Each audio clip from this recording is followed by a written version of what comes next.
सभी को मेरा नमस्कार। मैं सुमन शर्मा आप सबका स्वागत करती हूँ कबीर की भक्ति भावना लेकर आपके साथ। देखिए इसका पैटर्न किस प्रकार से ये प्रश्न आप कर सकते हैं। कबीर की भक्ति भावना में सबसे पहले प्रस्तावना लिखेंगे, फिर ये 12 मुख्य पॉइंट है।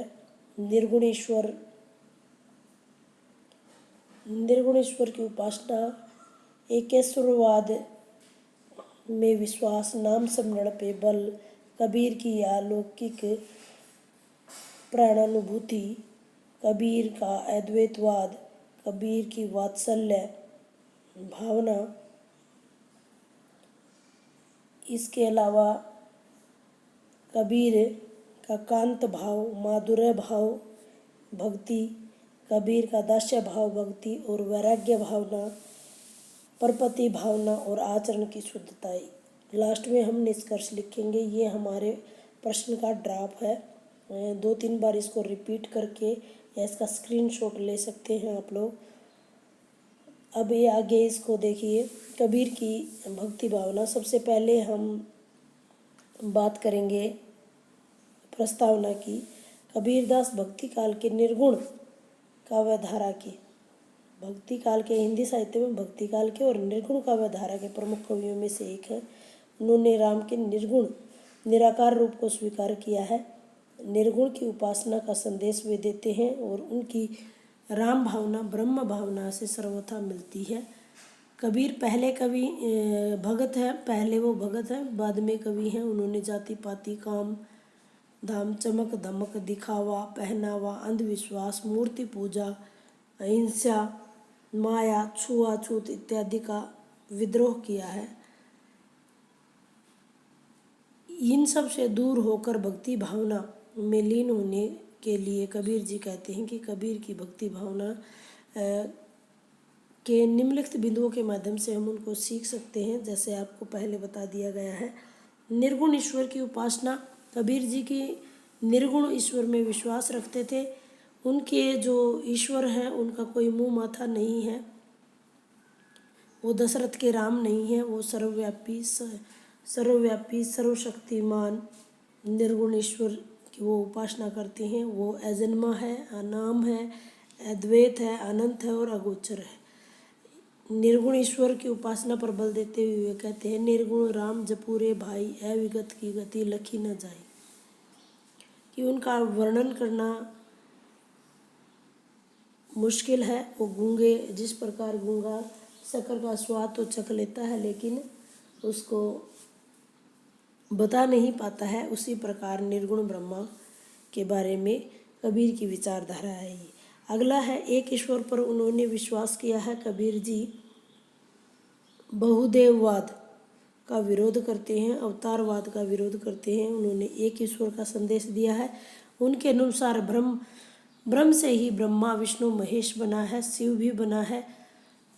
ओम नाम का जप करते हैं। इसके अनुसार अवतार तो जन्म मरण के बंधन से ग्रस्त होता है। उन्होंने एक ईश्वर और बहुदेवतावाद से ऊपर उठने की बात कही है। अक्षय पुरुष एक पेड़ है निरंजन, बाकी डार त्रिदेव शाखा भये पात भया संसार। ये दोहा उनके एक ईश्वर क्या पर बल देने की बात को प्रमाणित करता हुआ नजर आता है। नाम सुमरण पर उन्होंने बल दिया है। कबीर जी ने निर्गुण ब्रह्म और निर्गुण ईश्वर में विश्वास रखते हैं, इसलिए वे निर्गुण ईश्वर की प्राप्ति के लिए नाम सुमरण पर बल देते हैं। उन्होंने नाम सुमरण मन ही मन में करना चाहिए। कबीरदास जी कहते हैं, जब तक तेरे इस शरीर में दीपक, शरीर रूपी दीपक में आयु रूपी तेल है, तब तक निर्भय होकर राम का नाम का जाप करना चाहिए। जब आयु रूपी तन घट जाएगा तब प्राण रूपी जो बाती है वो खत्म हो जाएगी, तो सदा ही सो जाएगा। कबीर निर्भय राम जपू, जब लगी दीवा बाती, तेल घट बत्ती बुझे, तब सोवे गो दिन राती। कबीर के अलौकिक प्रणय अनुभूति। कबीर जी के काव्य में परमात्मा के प्रति अलौकिक प्रणय अनुभूति की अभिव्यक्ति हुई है। कबीर पैसे तो खंडन मंडन की राह पर चलते रहते हैं और हिंदू मुसलमान की खरी खोटी सुनाते रहते हैं। वो रहस्यवादी रचनाओं में भी अत्यंत सूक्ष्म और कोमल दिखाई देते हैं। कबीर का रहस्यवाद शंकर के अद्वैतवाद से प्रभावित है। जैसे जल में कुंभ, कुंभ में जल, भीतर बाहर पानी, फूटा कुंभ जल, जल ही समाना, यह तत् को हो ज्ञानी।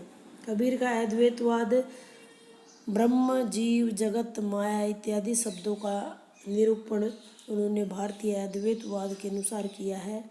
उनके अनुसार जगत में जो कुछ है वही ब्रह्म है। अंत में सब ब्रह्म में ही लीन हो जाएगा।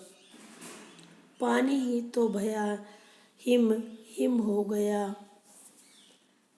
निलाए, जो कुछ था सोई भया, अब कुछ कहा न जाए। संसार को मिथ्या, माया को भ्रम का आख्यान भी कबीर ने अद्वैतवादी विचारधारा के अनुरूप ही किया है। कबीर माया पापनी, हरि सुख करे हर नाम, मुखी कड़ियाली कुमति की, कहन दई ना राम। कबीर की वात्सल्य भावना, कबीर के काव्य में यत्र तत्र वात्सल्य का भी मनोभाव दिखाई देता है।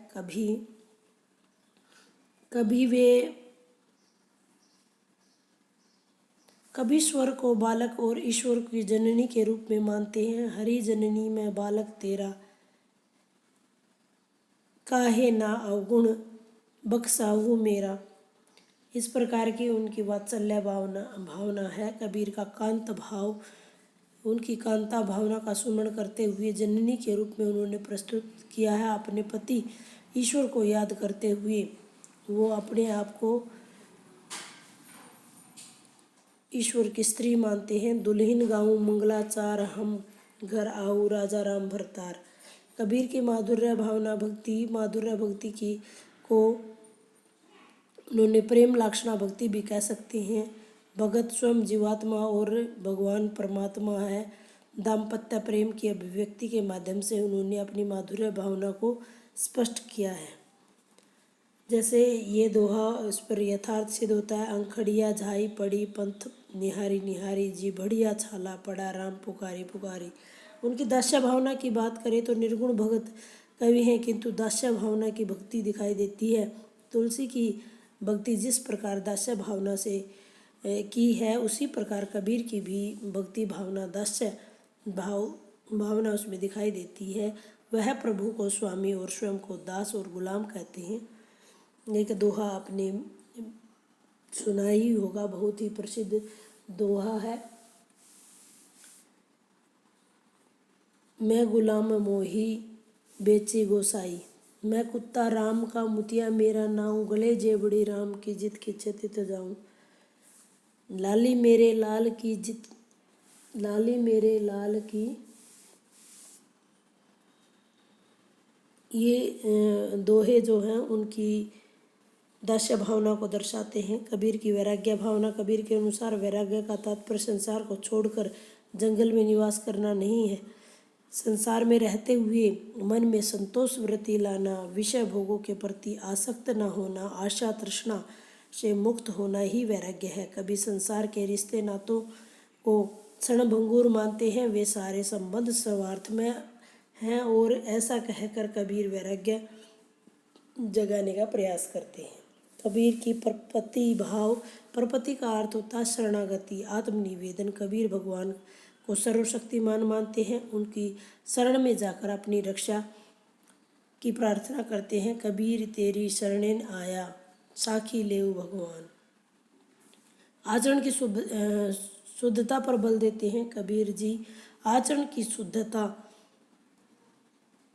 से कुसंगति को त्यागने की, सत्संगति को मानने की बात करते हैं। कबीर जी कहते हैं, जब तक मन में काम, क्रोध, मद, लोभ, मोह, माया और द्वेष जैसे विकार हैं, तब तक हृदय में भगवान की भक्ति नहीं आ सकती। भक्ति मार्ग पर चलने के लिए सबसे पहले अहंकार को त्यागना होगा और कपट का परित्याग करना होगा।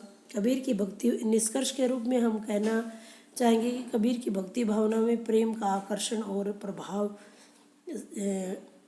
प्रभावशाली महत्व है। उनका मानना है कि मानव प्रेम ही ईश्वर प्रेम की ओर ले जा सकता है। कण कण में राम जो है समाया हुआ है। उनका दृष्टिकोण मानवतावादी है। वे मानवतावादी दृष्टिकोण के प्रेरणाधार हैं।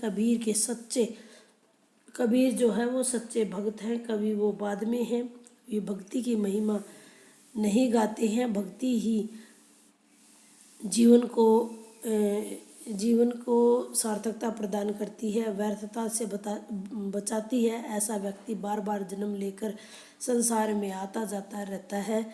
और कबीर की भक्ति जो है सहज है। वे ऐसे मंदिर के पुजारी हैं जिसके हर कण में या हर किसी हरी हरी घास जिनकी दीवारें दसों दिशाओं में है, छत नीले आकाश की छतरी है। साधना का स्थान सभी मनुष्य के लिए खुला हुआ है। कबीर की भक्ति भावना में एकाग्रता, मन की शांति, सतत साधना, मानसिक पूजा अर्चन को विशेष महत्व दिया है। कबीर की भक्ति भावना बहुत ही अद्भुत है। उम्मीद करती हूँ जानकारी आपको अच्छी लगी होगी। धन्यवाद।